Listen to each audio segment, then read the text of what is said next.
अस्माकन्तु विशिष्टा जे तान्निबोध द्विजोत्तम नायका मम सैन्यस्य संहार्थं तान् ब्रवीमिते। হে দ্বিজোত্তম, আমাদের পক্ষে যে সমস্ত বিশিষ্ট সেনাপতিগণ সামরিক শক্তি পরিচালনার জন্য রয়েছেন, আপনার অবগতির জন্য আমি তাদের সম্বন্ধে বলছি।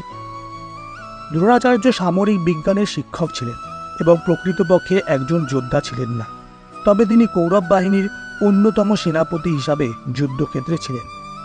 দুর্যোধনের মনে তার নিজের গুরুর আনুগত্য নিয়ে যথেষ্ট সন্দেহ ছিল, তাই সে উদ্দেশ্য প্রণোদিতভাবে তার শিক্ষক দ্রোণাচার্যকে দ্বিজোত্তমা বলে সম্বোধন করে।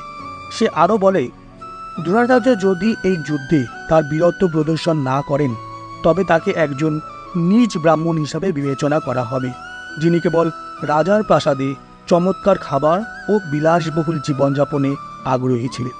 শেষে তার শিক্ষকের এবং তার নিজের মনোবল বাড়াতে দুর্যোধন কৌরব পক্ষের মহান সেনাপতিদের নামকরণ শুরু করে, তাদের বীরত্ব ও সামরিক দক্ষতার পরিচয় দেয়।